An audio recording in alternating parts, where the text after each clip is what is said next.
राधा राधा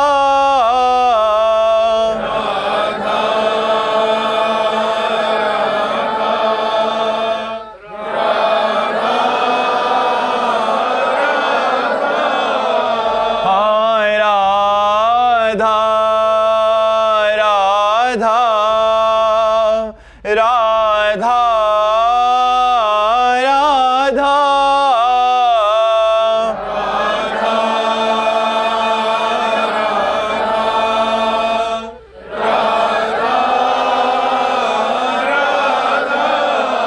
हाय राधा राधा राधा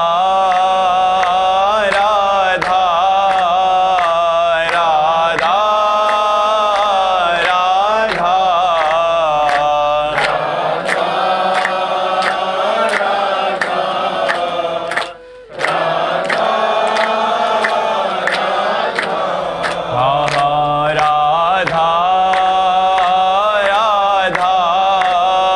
राधा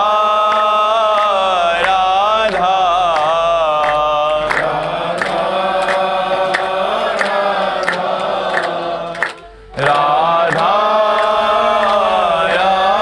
श्री राधा वल्लभ लाल की, समस्त संत हरि भक्तन की, श्री वृंदावन धाम की, सद्गुरुदेव भगवान की। हरि मोहन जी दिल्ली से। श्री महाराज जी। राधे राधे महाराज जी। महाराज जी, एक ग्रस्त व्यक्ति को अपनी कमाई का कितना हिस्सा दान या पुण्य में लगाना चाहिए? 10%। 100 रुपया में 90 रुपया से अपने परिवार का पोषण करे और 10 रुपया से संत है, गौ सेवा है, अनाथ सेवा है, असहाय सेवा है, जहाँ कहीं ऐसा पशु पक्षी या जहाँ भी बने तो 10 रुपया खर्चा कर देना चाहिए। धर्म से कमाए हुए, पाप कर्म की कमाई का नहीं, धर्म से कमाए हुए धन का दशांश जो है वो धर्मार्थ खर्चा कर देना चाहिए, तो उसका पुण्य भी बनेगा, परलोक भी बनेगा, भगवत कृपा होगी, भजन बनने लगेगा उसका। जी। वासुदेव खराड़े जी पुणे से। श्री रंश प्रभु। राधे राधे महाराज जी। महाराज जी, आपके चरणों में कोटि कोटि प्रणाम। गुरुदेव, मन कोई इच्छा या आसक्ति करता है तो उसे पुनर्जन्म लेना पड़ता है, पर आत्मा तो इच्छा से विहीन है। आत्मा किसी चीज से आसक्त नहीं होती। अगर आत्मा ने किसी चीज की इच्छा या आसक्ति नहीं की तो आत्मा का पुनर्जन्म क्यों महाराज जी? आत्मा को ही तो भ्रम हो गया, भ्रम तो आत्मा को ही है। आप हैं आत्मा, आप ही तो हैं आत्मा, लेकिन आपने अपने को शरीर मान रखा है कि नहीं? इसी भ्रम का तो दंड मिल रहा है, पुनर्जन्म, बार बार जन्म मरण हो रहा है। मन की इच्छा को आपने अपनी इच्छा मान ली, नहीं, मन की इच्छा को मन की इच्छा में छोड़ो, आप दृष्टा बनो, अभिमुक्त हो जाओगे। मन की इच्छा को आप ये देखना है, मैंने देखा कहते हो कि नेत्रेंद्रिय ने देखा? आप क्या बोलोगे? आज मैंने देखा तो भोगो, फिर मैंने देखा तो उसका शुभ देखा या अशुभ देखा उसको भोगो। मैंने सुना, शुभ सुना या अशुभ सुना उसको भोगो। मैंने खाया, अच्छा खाया बुरा खाया उसको भोगो। मैंने भोगा तो अच्छा भोगा या बुरा भोगा उसको भोगो। भ्रम तो प्रभु मन आत्मा नहीं है ना? पर नहीं, मन नहीं, मन नहीं ना, मन की इच्छा है प्रभु, आत्मा की तो आत्मा ने मन में अपना तदात्म कर लिया है, मन को अपना मान लिया है, मन की इच्छा को अपनी इच्छा मान लिया है। जो मन सलाह देता है वही बुद्धि निश्चय कर देती है, वही आत्मा मान लेता है। जीव एक रथी है, समझ रहे हो? शरीर एक रथ है, इंद्रियां इसके घोड़े हैं, मन इसकी लगाम है और बुद्धि इसका ड्राइवर सारथी है। अब रथी ऐसे बैठा है, अब सारथी मन की लगाम को ढीली कर दिया बुद्धि रूपी सारथी ने। अब इंद्रिय रूपी घोड़े मत वाले होकर विषयों की तरफ भाग रहे हैं और रथी कुछ कर ही नहीं रहा। अगर वो अपने स्वरूप में आ जाए और सारथी को डांट लगा दे तो सब बात बन जाए। अब सारथी रथी के अनुसार नहीं चल रहा, मन के अनुसार चल रहा है, इसीलिए हमारी दुर्गति हो गई। तो विषयों का चिंतन करने वाला मन और इंद्रियां बंधन युक्त आत्मा, जबकि वो निर्विकार है, और भगवत चिंतन करने वाला मन और इंद्रियां मोक्ष को प्राप्त आत्मा। जब सैनिक हारते हैं तो हार किसकी होती है? राजा राजा की होती है ना। हाँ, और सैनिक जीतते हैं तो विजय किसकी होती है? राजा की। राजा की होती है। तो ये सैनिक अगर गंदे आचरण करें तो बंधन में कौन आया? वही सुअर बना, वही कुत्ता बना, वही नीच योनियों में, वही प्रेत योनियों में, अधम योनियों को प्राप्त हुआ निर्विकार सच्चिदानंद स्वरूप आत्मा। तो इनको ठीक करने के लिए मनुष्य जन्म मिला है कि हम इनको ठीक कर लें। इनमें हमारी आसक्ति हो गई है। आज मेरा मन कहता है ये खाना है, ये खाना है, लेकिन आज मैंने ये खाया, कहता मन है और खाया मैंने, तो अहंकार विमूढ़ात्मा करता हमित मन्यते, मैंने किया, मैंने खाया, करता और भोगता भाव, तुम मरो फिर भोगो। ये दुर्गति हो रही है अज्ञान के कारण।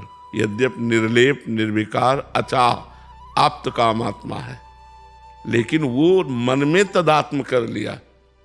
मन इंद्रियों में, इंद्रियां भोगों में, दुर्गति हो गई। इसीलिए तो शास्त्र स्वाध्याय सत्संग के द्वारा हम ज्ञान अर्जन करते हैं और गलत आचरणों से अपने मन इंद्रियों को बचाते हैं और भगवान के चिंतन में लगाते हैं। हम मुक्त होते चले जाते हैं। जिन जिन विषयों का त्याग होता गया उससे मुक्त हो गए। सर्व विषय त्यागी मोक्ष को प्राप्त हो गया। क्योंकि आत्मा मोक्ष स्वरूप ही है, उसे कभी बंधन प्राप्त हुआ ही नहीं, पर उसने भ्रम से अपने को बंधन में मान लिया। अब ये भ्रम जब तक, जैसे शरीर तुम नहीं हो, शरीर एक ढांचा है पांच भौतिक, लेकिन पूरा तदात्म है कि नहीं, मैं शरीर हूं। अब इस शरीर के द्वारा जो भी कर्म बनेंगे वो आत्मा को बंधन में डाल देंगे। यही आत्मा नाली का कीड़ा बन जाता है जाकर, यही देवता बन जाता है, यही भगवत स्वरूप हो जाता है। जैसे कर्म होते हैं वैसे भोगना पड़ा। और अगर इसके कर्ता और भोक्ता भाव खत्म हो जाए तो मोक्ष को प्राप्त हो जाएगा। इसीलिए साधना की जाती है। समझ में आया आपको बात? शेखर जी सहारनपुर से। राधे राधे महाराज जी। गुरुदेव भगवान श्री जी ने हमें जितनी संपत्ति, यश, मान, सम्मान दिया है, हमें उसमें सबर संतुष्टि क्यों नहीं हो पा रही? और ज्यादा इससे कभी नहीं होगी, एकत्रित करने की इससे कभी नहीं होगी, कभी नहीं होगी। क्योंकि इसका नाम माया है। माया जो कभी तृप्त ना हो, चाहे जितना भोग लो। जैसे एक पुरुष पूरे विश्व की समस्त स्त्रियों से समस्त जौ धान्य और समस्त बैंक बैलेंस का स्वामी हो जाए तो भी उसे तृप्ति नहीं होगी। संतुष्टि कब आएगी जीवन? भगवान के चरणों में जब हमारा चित्त, तो देखो केवट कह रहा है, जब भगवान के चरण पखाड़ रहा है तो कह रहा है, अब कछु नाथ ना चाहिए मोरे, दीन दयाल अनुग्रह तोरे, बहुत काल में कीन मंजूरी, आज दीन विधि भल सब पूर। बहुत काल से न जाने क्या क्या कर्म किए, आज विधान बन गया कि आपके चरण मिल गए, अब मुझे कुछ नहीं चाहिए। जब तक भगवान के चरण न मिलेंगे तब तक शांति नहीं। देखो, हम कई बार कहते हैं कि अगर एक अप्सरा उतर आवे स्वर्ग की तो ऋषि मुनियों के मन चंचल हो जाते हैं। जिन्होंने अपने मन को अधीन कर लिया है उनके मन चंचल हो जाते हैं। उनका स्वामी है देवराज इंद्र, स्वामी है समस्त अप्सराओं का, लेकिन उसका मन अप्सराओं से भी अतृप्त रहा और गौतम ऋषि की पत्नी अहिल्या से गलत आचरण किया जाके। इससे क्या समझ में आता है कि कभी भूख की पूर्ति भोगों की हो ही नहीं सकती, चाहे जहां चाहे जो। अगर तृप्ति हुई है तो भगवान के चरणों का आश्रय लेने से हुई। भगवान नाम जप करते करते जब तो हृदय से आ जाता है, अब कछु नाथ न चाहे। नहीं, ये सब झूठा है, ये सब झूठा है।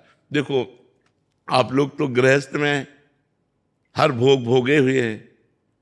क्या आपका मन उन भोगों के लिए लालायित नहीं है? क्या मन ऐसा कहता कि बस अब तृप्त हो गया?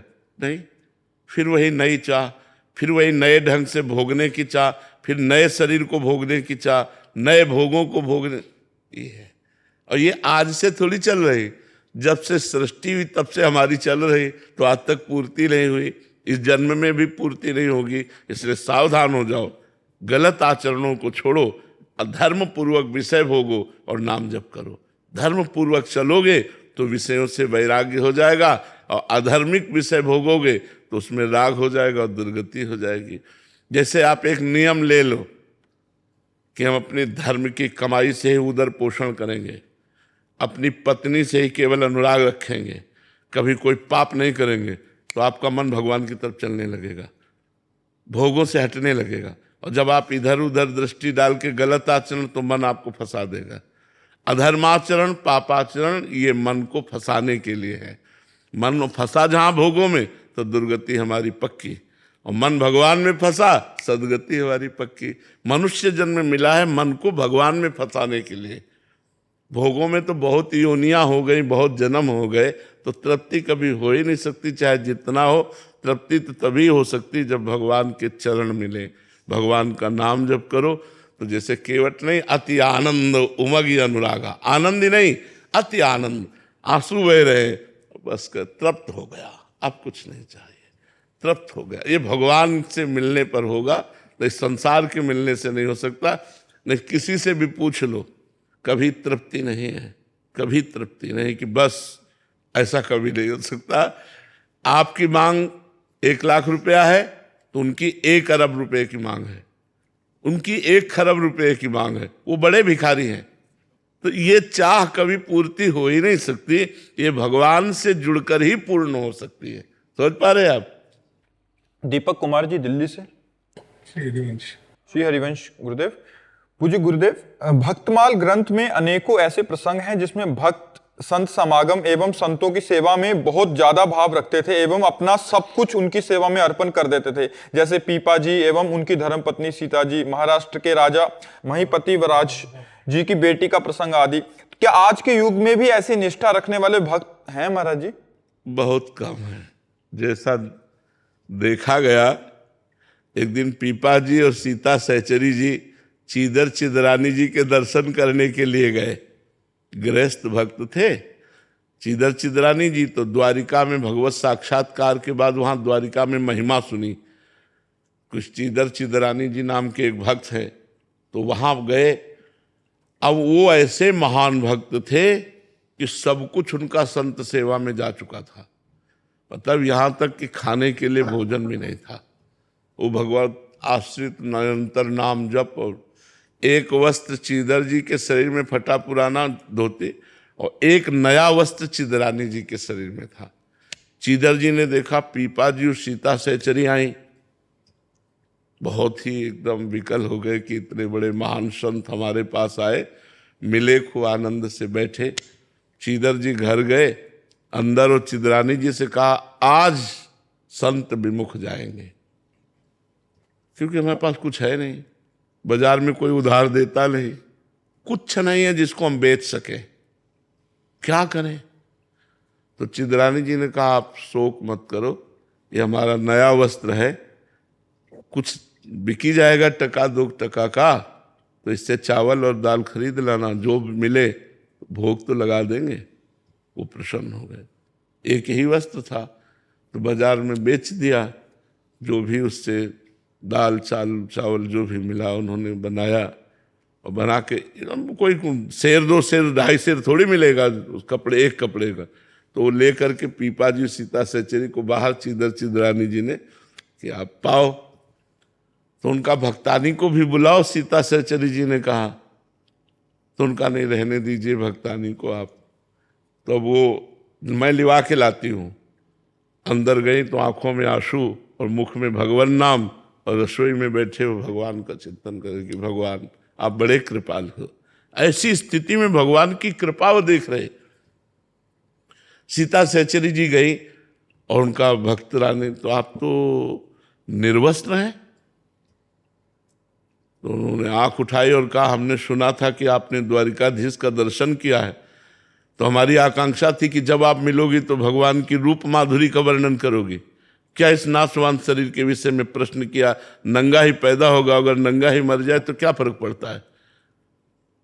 समझ गई घर की स्थिति देख करके कि ये वस्त्र बेच करके पीपा जी के पास गए और बोले कि हमें लग रहा था कि हम महान भक्त हैं, राजपाट छोड़ करके टाट पट्टी लगाकर भगवान का भजन करते हैं, लेकिन आज हमारा वो भी अभिमान दूर हो गया क्योंकि हमसे महान भक्त निकले जिन्होंने हमारे स्वागत के लिए अपने तन का वस्त्र बेच दिया। ऐसे भक्तों के जो उदाहरण आते हैं, अब मतलब ऐसे ऐसे उदाहरण आते हैं जो दिमाग में काम ही नहीं करेंगे, दिमाग में ही काम नहीं करेंगे कि ऐसा कैसे हो सकता है, ऐसा कैसे हो सकता है। एक अब सीता सहचरी जी महान भक्ता, एक वो जब जाती थी तो एक सामान लेने, तो एक दुकानदार गलत दृष्टि से, रानी थी, पहले रानी थी तो कोई साधारण थोड़ी, अनुपम रूप, और फिर अब भजन में लगी थी तो और रूप प्रकाशित, तो गलत दृष्टि करता। वो अपनी दृष्टि से देख कर सब जीव हैं, अलग अलग चिंतन। एक दिन पीपा जी कहीं गए हुए थे और संत मंडली आ गई और कुछ था नहीं पवाने के लिए। सीता सहचरी जी ने सोचा आप क्या करें, तो उनको याद आया कि वो जो बनिया था वो गलत दृष्टि से देखता था। गई उसके पास और कहा आप हमारी तरफ आकर्षण की दृष्टि से देखते थे, आपका गलत विचार हमें लगा। तो पहले तो घबराया, तो कहा नहीं नहीं, मैं इसलिए पूछ रही हूँ कि अगर हमारे पास संत आए हैं और आप संतों के लिए भोजन की व्यवस्था कर देंगे तो आपकी जो इच्छा होगी वो मैं राजी हो जाऊंगी। अब तो वो घी चीनी सब सामान दे दिया, गए पकवान बनाया और अच्छे से संतों को पवाया। जब संत पा चुके तो उस समय पीपा जी आ गए। पीपा जी ने सीता सहचरी से पूछा हमारे पास तो कुछ था नहीं, संतों को क्या पवाया, तो उनका अपने को बेचकर। पीपा जी के आंसू आ गए।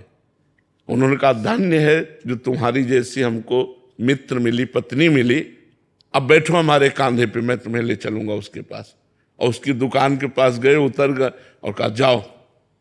जे ही वो गई तो चरणों में लौट गया और कान पकड़ा और कहा गलती पड़ी, कभी हम ऐसी गलती दृष्टि से आपकी तरफ ने, आप जैसे मतलब उसको ज्ञान हो गया, क्योंकि उसका अन्न संतों के पेट में गया ना, तो उसकी बुद्धि पवित्र हो गई। वो चरणों में गिरा और कहा माता आप कभी ऐसी भाव। ऐसे ऐसे चरित्र आते हैं भक्तों की, मतलब होश उड़ जाए। वो भक्तों को जितना प्यार किया संतों ने उतना भगवान को भी नहीं किया। एक बार एक भक्त के घर में ठाकुर जी विराजमान थे, धीरे धीरे वो सब संत सेवा में लगता गया और संत जन आते गए जहां श्रद्धा देखते। तो कल के लिए कुछ नहीं था, तो भक्त ने ठाकुर जी से कहा, अष्ट धातु के थे, कहा कल अगर संत आ गए और व्यवस्था नहीं हुई तो हम आपको बाजार में बेच आएंगे, ध्यान रखना। संत भूखे नहीं जाएंगे, या तो आप व्यवस्था करो, लेकिन कल हम आपको बाजार में बेच आएंगे, ठाकुर जी से कहा। मतलब ठाकुर जी से भी बढ़कर संतों को प्यार, मोते अधिक संत कर लेखा।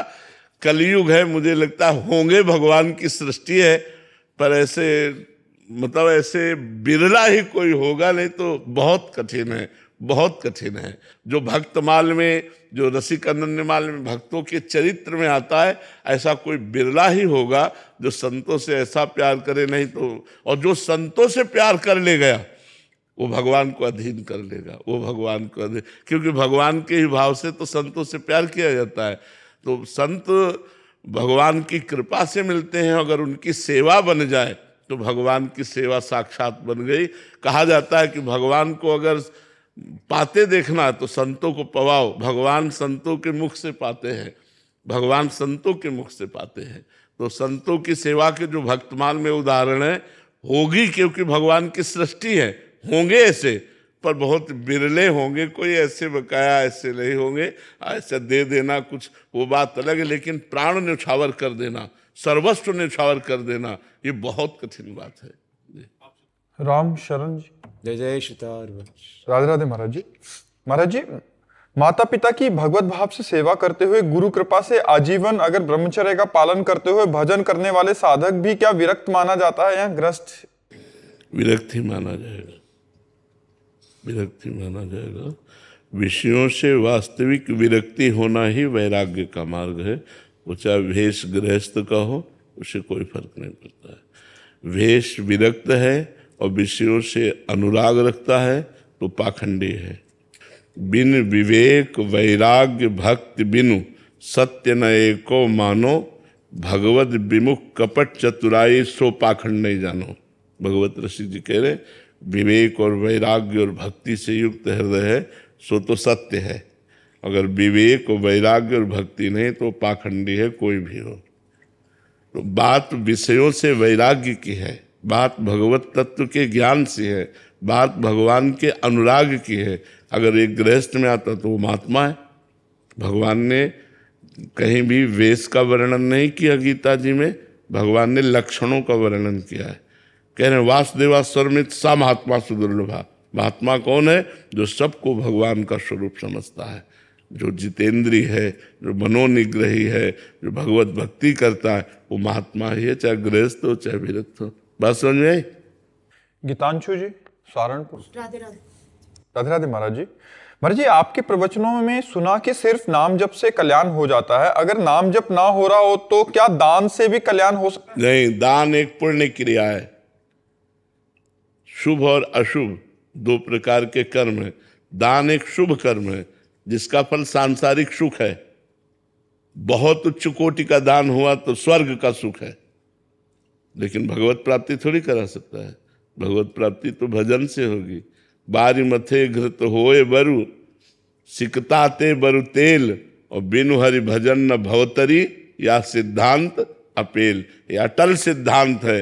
जब तक नाम जप नहीं करोगे तब तक संसार से मुक्त नहीं हो सकते। तुम यज्ञ करो, दान करो, पुण्य करो, ये जो करोगे इसका तुम्हें फल मिलेगा, लेकिन भगवत प्राप्ति थोड़ी होगी। भगवत प्राप्ति भजन से होती है। महाराज जी, अभी आपने एक प्रश्न के उत्तर में अभी थोड़ी देर पहले कहा था कि उसने दान किया तो उसकी बुद्धि शुद्ध हो गई। संतों बुद्धि शुद्ध का मतलब भगवत प्राप्ति थोड़ी हो गई।